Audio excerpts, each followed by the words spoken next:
मुक्त हो जाओगे, न काम तुम्हें अधीन कर पाएगा, न पाप अधीन कर पाएगा, परमानंद में डूब जाओगे। केवल प्रभु के लिए कर्म करो।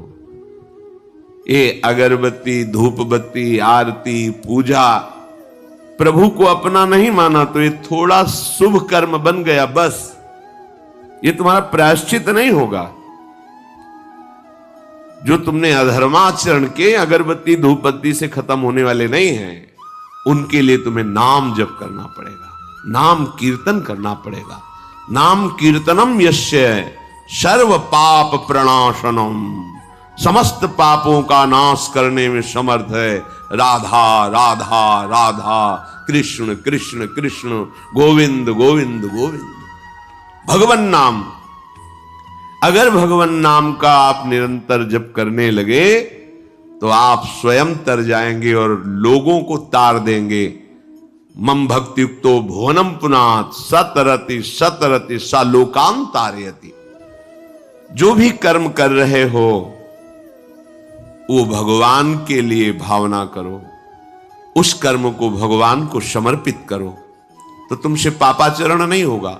जो पापाचरण हो गए हैं, 10 मिनट केवल बैठ करके अपने घर में ही ताली बजा के, मंजीरा लेकर के, इसे नाटक मत समझो, आडंबर मत समझो। नहीं, जो आडंबर और नाटक किए हैं ना, वो जब अपना नाटक फैलाएंगे तो तुम उस नाटक से निकल नहीं पाओगे। माया का नाटक है।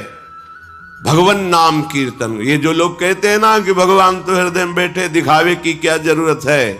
अगर इतना बोध हो चुका है भगवान हृदय में बैठे, तब तो आप सिद्ध हो गए। केवल वाणी से बोल रहे हो, मन मानी आचरण कर रहे हो, दुर्गति को प्राप्त हो रहे हो, तो है ना सबके हृदय अछत अविकारी, पर सकल जीव जग दीन दुखारी। सबके हृदय में बैठा है, पर दुर्दशा रोक रहा है क्या वो? क्यों? क्योंकि तुम केवल बातों से कहते हो तो सबके हृदय में बैठा है। ऐसा अनुभव किया? अगर ऐसा अनुभव किया तो बेविचार किसके साथ करते हो, चोरी किसकी करते हो, हिंसा की, कपट किससे, द्वेष किससे? बस केवल बातों से बात नहीं बनती। ये कर्म बातों से नष्ट नहीं होता, इसके लिए अनुष्ठान करना होगा नाम का। चाहे जैसी परिस्थिति हो, चाहे जो हो, जैसे भी हो, तुम्हारा मंगल होगा। अहोबत स्वपचतो गरियान यज्जिभ्यागे वर्तते नाम तुभ्यम। वो नीच आचरण करने वाला, अभक्ष पदार्थ खाने वाला भी यदि भगवान नाम उच्चारण करता है तो परम पावन हो जाता। अहो, आश्चर्य की बात! बड़े बड़े प्रायश्चित जिसे पावन नहीं कर सकते, भगवान नाम उसे पावन कर देता है। जैसी हरिवंश विचार के मनुज देह गुरु शरण गई, सकई तो सब पर पंच तजी कृष्ण कृष्ण गोविंद कही। कृष्ण कृष्ण गोविंद क्या जाता है? हम तो ये नहीं कह रहे कि तुम नहा के जपो, तुम ऐसा को, जैसे हो, जहां हो, गोविंद गोविंद, राधा राधा राधा वल्लभ श्री हरिवंश, तुम पावन हो जाओगे प्यारे। तुम्हारी दुर्गति, तुम्हारी विपत्ति, तुम्हारी उन्नति में जो बाधक कर्म है उनको नष्ट करो। किसी से भीख मांगने की जरूरत नहीं, कृपा की। अगर नाम जप नहीं तो कहीं भी भाग के चले जाओ, देख लो तुम्हें क्या मिलता है। नाम जप करो, तुम स्वयं देने वाले बन जाओगे। मांगना मिट जाएगा जन्म जन्म का। विश्वास करो, जैसे भी हो। नहीं छोड़ पा रहे गंदी बातें, शुरू करो। नाम को तो अंदर लाओ, वो तुम्हें इतनी सामर्थ्य देगा, सब छूट जाएगा, सब छूट जाएगा। विश्वास करो। आज तक जितने बड़े बड़े ऊंचाई के पद पर पहुंचे हुए महात्मा हैं, सबके मूल में नाम पाया गया। निरंतर नाम जप, निरंतर अभ्यास करने से होता है। विश्वास करो, इसके बराबर न तीर्थ याटन है, न कोई अन्य साधन है। नाम कलयुग केवल नाम आधारा, सुमिर सुमिर नर उतर ही पारा। जिसने नाम का आश्रय ले लिया महासुखी हो गया। पर जब तक तुम्हारे पाप कर्म भस्म नहीं होते, तब तक तुम्हें आनंद नहीं मिलेगा। इसलिए विश्वास करके दीर्घ काल तक सम्मान पूर्वक, आदर पूर्वक हृदय में नाम जप करो। जब पाप वासनाएं नष्ट हो जाएंगी, पाप प्रवृत्ति नष्ट हो जाएगी, तब आनंद की धारा, तुम्हें कोई भी विपत्ति, कोई भी संकट परास्त नहीं कर पाएगा। प्रश्न होता है कि हम बहुत प्रयास करते हैं पर सफलता नहीं मिलती। प्रयास को कहते हैं पुरुषार्थ, और सफलता नहीं मिली उसको कहते हैं प्रारब्ध। कभी कभी प्रारब्ध बहुत जोर का होता है, जो बड़े बड़े ऋषि मुनियों के ऊपर भी हावी हो जाता है, पर पुरुषार्थ व्यर्थ नहीं जाता। यदि वो सत है तो तुम्हारा पुरुषार्थ भी तो असत है। अगर राधा राधा बीच में बोलते रहो और प्रभु की भावना कर लो कि 8 घंटे से जो काम कर रहा हूं वो समय और वो कार्य दोनों प्रभु को समर्पित करते हैं, अब ये सत्य पुरुषार्थ हो गया। अब प्रारब्ध को बदलने की सामर्थ्य आ गई तुम्हारे पुरुषार्थ में। खिलवाड़ नहीं है। जो तुम एक भी कर्म करते हो वो कर्म सुरक्षित है, वो तुम्हें दंड दे के रहेगा या तुम्हें सुखी करके रहेगा। असत है, पाप है तो दंड देगा, सत है, सुकृत है तो सुखी करेगा। विश्वास मानिए, ये सत्य वार्ता है, ये कोई चाटुकारिता की बात नहीं है। सत्य सत्य रहता है, चाहे जो युग हो, चाहे जो समय हो, सत्य अपना प्रभाव दिखा के रहता है। इसलिए भगवान का आदेश है, तुम्हारा जीवन भगवत प्राप्ति के लिए, आनंद में डूबने के लिए, मस्त होने के लिए मिला है। ये मस्ती नशा में नहीं है, ये मस्ती दूसरों के शरीर का मांस खाने में नहीं है, ये मस्ती दूसरों की हिंसा व्यभिचार इसमें नहीं है। मस्ती है स्वात्मानंद की। जब कोई चाह नहीं, कोई परवाह नहीं, मृत्यु भी एक खिलौना लगने लगे, उसे मस्ती कहते हैं। वो मस्ती आती है भगवान नाम जप से। शुद्ध ज्ञान का प्रकाश हुआ, मरने का भय खत्म हो गया, क्योंकि शरीर राग नष्ट हो गया। इसलिए सावधान होकर जो जहां जैसी भी परिस्थिति में हो, भगवान नाम सदैव अपने पास रखो। राधा राधा, कृष्ण कृष्ण, गोविंद गोविंद। देख लेना, निहाल हो जाओगे, निहाल हो जाओगे, मस्त हो जाओगे। हमारी बात मान लो, हमारी प्रार्थना मान लो। कुछ इसमें नहीं लगता, इसमें न पैसा देने की बात कह रहे, ना कोई संयम नियम की बात कर रहे। जैसे बने, मन नहीं लगता, मत लगने दो, ये बड़ा दुष्ट है। ये लगता है हमें दुर्गति कराने के लिए। अगर इसकी हां में हां मिलाओगे तो ऐसे निंदनीय कर्म कराता है, घृणा होती है अपने मन से। देखो ना, झांक के देखो ना मन को, कभी ये तृप्त नहीं हुआ। वही गंदी बात, वही गंदा चिंतन, वही गंदे आचरण की प्रेरणा। इस दुष्ट को मित्र मानते हो, ऐसे मन को? जो हमारा खास दुश्मन है वो मन है। वासनाओं में फंसा हुआ, वासनाओं की प्रेरणा करने वाला दुश्मन मन है। इस मन को डंडे से मारो। डंडा है हरिनाम। जितना जपोगे मन उतना ही सावधान रहेगा। कृष्ण कृष्ण, गोविंद गोविंद गोविंद, निरंतर रटन करो। राधा राधा राधा। क्या जाता है? जिह्वा से नाम उच्चारण कर रहे, शरीर से अच्छे कर्म कर रहे हैं, विचार अपने आप पावन होने लगेंगे। विचार पावन हुआ तो महात्मा हो गया, चाहे वो गृहस्थ हो, चाहे वो विरक्त हो। तो ध्यान दीजिए, हमारे पुरुषार्थ को प्रबल करने वाला और प्रारब्ध को नष्ट करने वाला एक ही महान समर्थ है, भगवान नाम। इसके सामने कोई साधन बराबरी नहीं कर सकता। ये महामहिम नाम भगवान का है, भगवान को भी अधीन करने की सामर्थ्य रखता है। ये जो निकृष्ट भाव बैठा हुआ है, बेटी हुई उदास हो गए, लड़का हुआ थाली बजाओ, घंटा बजाओ, जिससे बहुत बड़ा, बिल्कुल ठीक नहीं है। ये बेटा होता किससे है? बेटी से ही होता है। तुम किससे हुए हो? किसी मां से हुए हो। वो क्या थी? किसी की बेटी ही थी। कैसी मूर्खता छा गई है, गर्भस्थ बेटी की कोई परवाह न करके उसको। ये क्या है? कितने राक्षस वृत्ति में आ गए हैं हमारी। राक्षस भी अपने बच्चों को नहीं खाते। कितनी राक्षसी बुद्धि। हम सुंदर दिखना चाहते हैं, समाज में सम्मान पाना चाहते हैं, और पाप कर्म कैसा? बेटी है गर्भ में, हत्या करा दो, नहीं चाहिए। तो बेटा कहां से पैदा होगा? वो किसी की बेटी से ही तो पैदा हो रहा है। कैसी मूढ़ता छा जाती है। वैसे भी शास्त्र में स्त्री हत्या करना बहुत बड़ा महापाप कहा गया है। फिर भ्रूण हत्या, गर्भ हत्या, गर्भस्थ शिशु की, उसमें भी कन्या, सर्वनाश। इसके बाद फिर रोते हैं। हमने कौन सा पाप किया, भगवान ने हमारा पुत्र छीन लिया। कौन सा पाप किया, भगवान ने ऐसा कर दिया। अरे अपने डायरी में तो लिखा करो कि तुमने कौन से पाप किए हैं। फिर जब परिणाम आवे तो सोचोगे तो लगेगा बहुत हल्के में निपाट रहे हैं भगवान, हमें तो बहुत कष्ट मिलना चाहिए।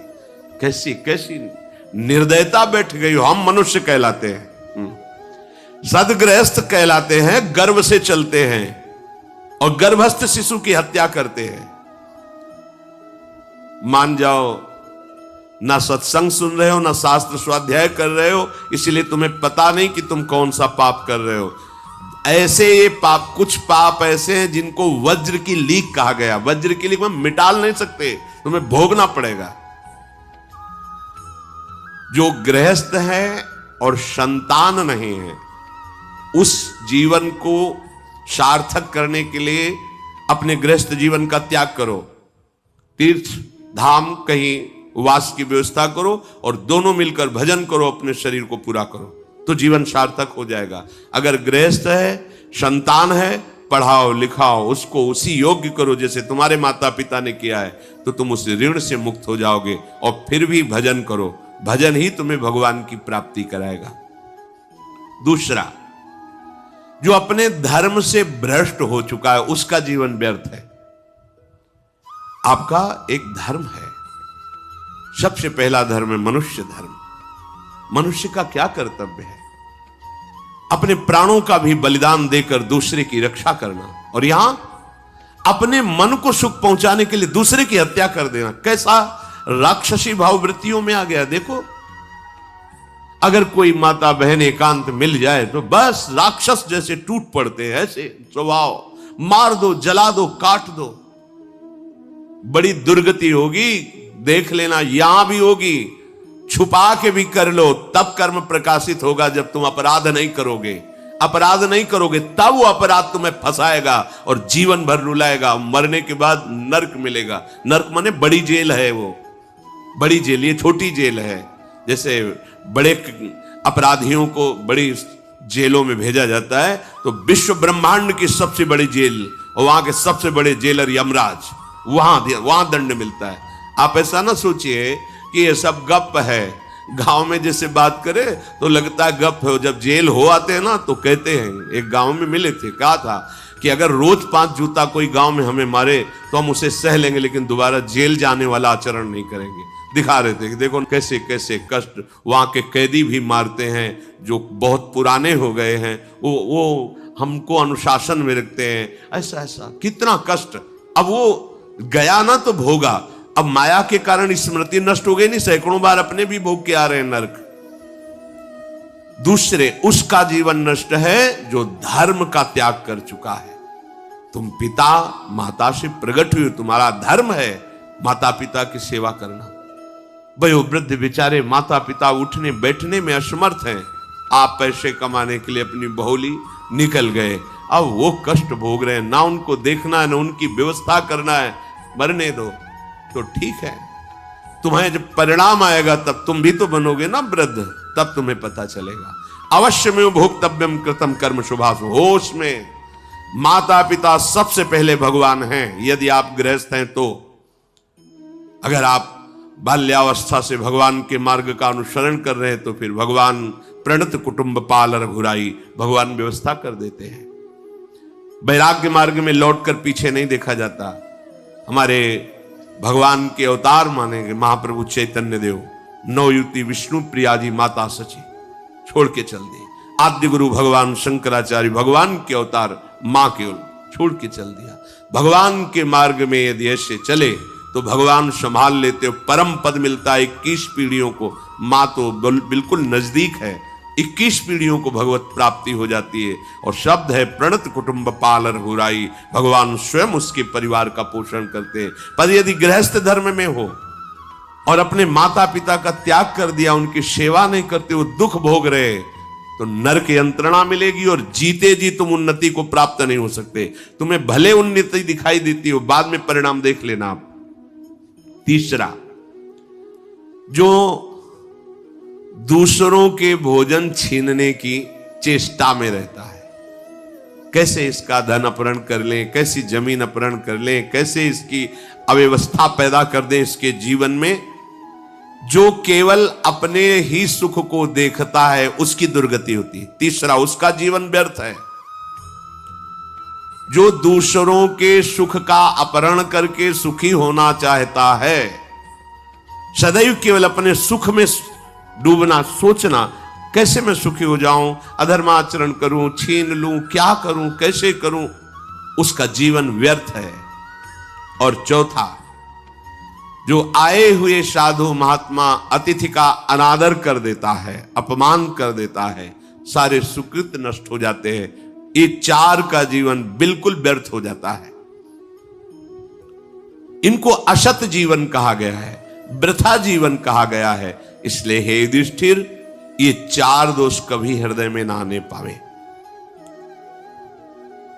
आरूढ़ पतिते दत्तो मन्यायोपहृतम चेयत व्यर्थम तु पतिते दानम ब्राह्मणे तस्करे तथा। बहुत ध्यान देने योग्य बात। जो वानप्रस्थ या विरक्त भाव संन्यास ले लेते हैं और कुछ वर्ष चलने के बाद मैं तो इस पे नहीं चल पाऊंगा लौट जाते, उन्हें घोर नरक की प्राप्ति होती है। कुछ भी कर लो, ये भारी अपराध तुम्हें नरक की प्राप्ति कराएगा। मार्कंडेय जी महाराज युधिष्ठिर को उपदेश कर रहे हैं। एक बार एक सन्यासी जी ने कहा था कि हमने गुरुजनों से सुना है कि यदि वचन से संकल्प ले ले कि बस अब कुछ महीने बाद हम सन्यास ले लेंगे और विरक्त होकर भगवान का भजन करेंगे, और यदि वो ऐसा नहीं करता तो उसे चंद्रायण व्रत रहना चाहिए, तब उस पाप से मुक्त होगा। चंद्रायण व्रत कहते हैं प्रतिपदा को 1 ग्रास, द्वितीया को 2 ग्रास और अमावस्या को 15 ग्रास, फिर नीचे घटाते चले जाओ 14, 13, 12, 11 ऐसे पूर्णिमा को पूर्ण 1 महीने से उपवास रहने से हम सन्यास लेंगे। इस बात के अपराध का उसको सन्यास लिया नहीं, केवल घोषणा कर दी थी।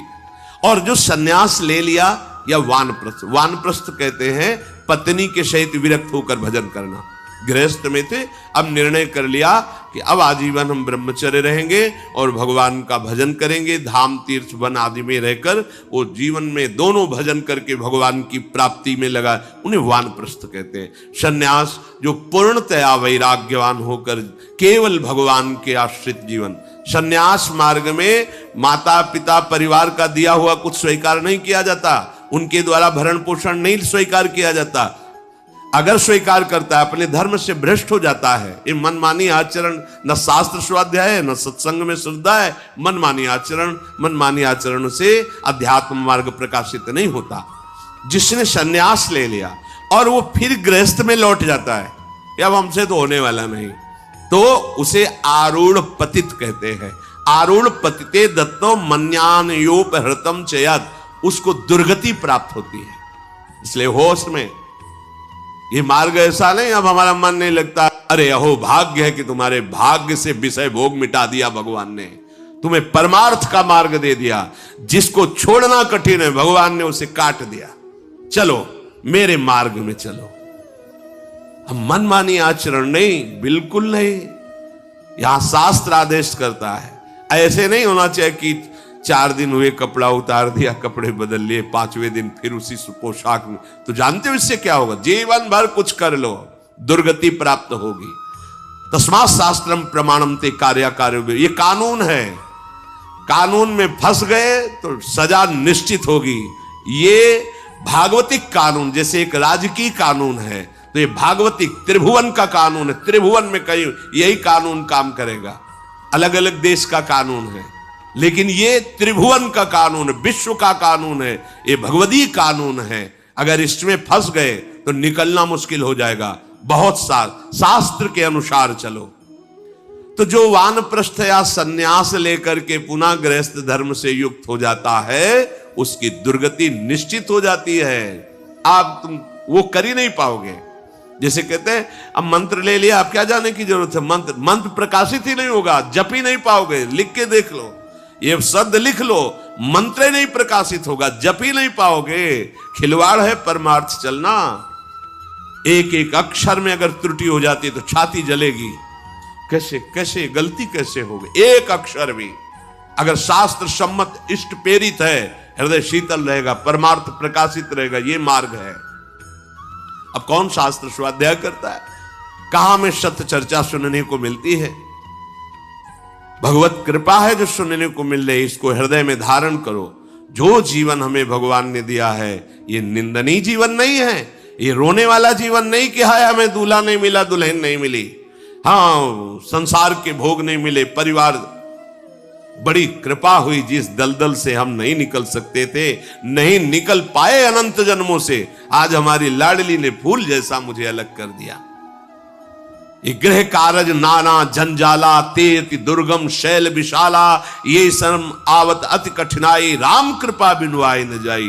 भगवान ने तुम पर कृपा की, तुम्हें नाचना चाहिए कि रोना चाहिए? विषयों को देख देख कर जलते हो, भोगने की लालसा रखते हो, कैसा जीवन, व्यर्थ जीवन।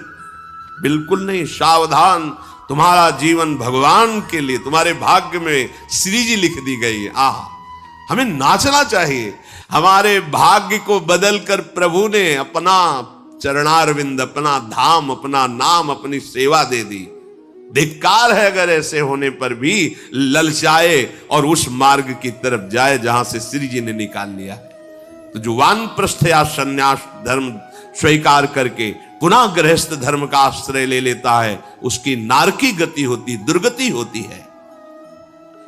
और जो पापाचरण करके, अन्याय से, अधर्म से छीन झपट करके धन और सोचता है उसमें कुछ दान कर देंगे, जैसे किसी ने प्रश्न किया था ब्लैक और व्हाइट, कि अब हम तो ब्लैक और व्हाइट का मतलब काला और सफेद समझते हैं, तो काला धन का मतलब होता होगा अधर्माचरण या जो राजकीय विभाग से पास ना हो, उसे ही काला धन कहते होंगे। तो काला धन काला ही रहता है, कोई व्हाइट नहीं कर सकता उसे। जमा कर लो, एक समय आएगा कि ट्रक में लद के सब चला जाएगा, तुम भी लद के चले जाओगे।